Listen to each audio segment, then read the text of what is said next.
is for EOL number 6, so I'll just jump right into it. So it's important to collect and document evidence of students' performance because it helps educators make decisions about types of contents and skills they will teach, as well as assist teachers in determining at what level to begin instruction.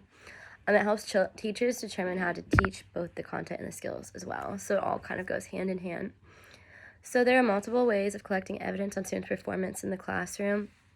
Given the circumstances, there'll always be a best way or several best ways to collect the data.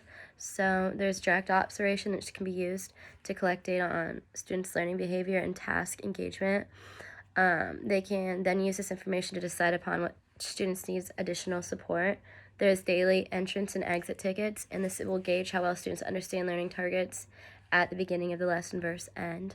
There are teacher-made tests, so these are well-designed tests that provides the teacher and student with accurate information about the intended learning, but it is important that it is well-designed or else we won't get accurate information on students' performance. And then rubrics are used so teachers can observe and evaluate students' performance using them. Rubrics can be used when students are demonstrating their knowledge of the learning targets or the application of a target skill through writing assignments, written exams, projects, oral presentations. This practice clarifies expectations and allows students to work toward achieving evidence and expectations for completing the assignment proficiently. So rubric essentially, students and teachers alike know goals and what is expected and what should be known. So general outcome curriculum-based measures are curriculum-based measurements, also known as CBM, a reliable and valid fluency test method. It has been shown to improve academic achievement and predict performance on large-scale statewide assessments. So there are several methods for documenting and evaluating evidence. So there are chart trackers.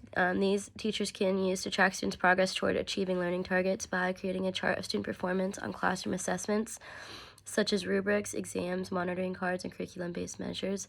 Unlike a traditional gradebook, these trackers should be aligned with learning targets rather than assignments.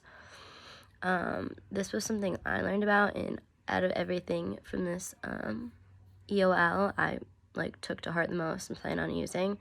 Obviously, all the information was helpful, but this specifically I liked. So then there's graph trackers. Graphs are a recommended method for teaching students' performance on curriculum-based measurements. After students' initial 3 CBM data points are depicted on the graph, a reasonable goal point can be established and recorded on that same graph. Single attainment skills are skills that can be used with the whole class, small groups, or individual students, so they're pretty flexible.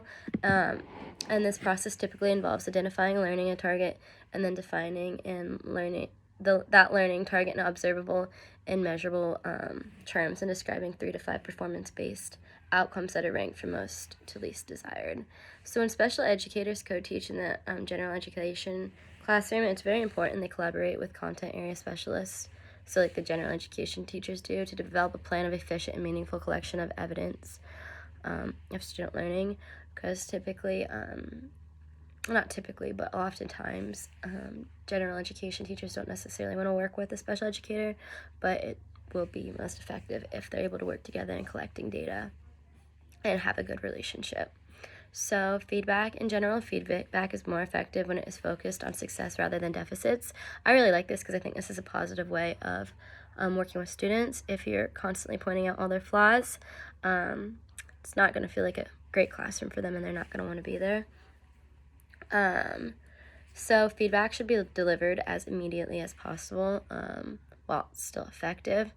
So if you're waiting weeks to give feedback, it's not going to be helpful because half the time I don't remember what I did 3 to 4 weeks ago, so if I get the feedback, I'm not really going to be interested in reading it and I feel like that's how a lot of students feel, because they're like, okay, well, I did this 4 weeks ago, I'm focusing on current stuff.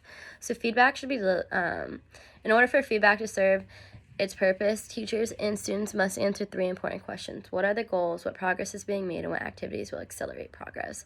For teachers to maximize the effectiveness of feedback, they must attend to several classroom variables that will help create a culture conductive to feedback by creating a risk-free, feedback-safe classroom, creating a student-focused environment, and increasing active student response.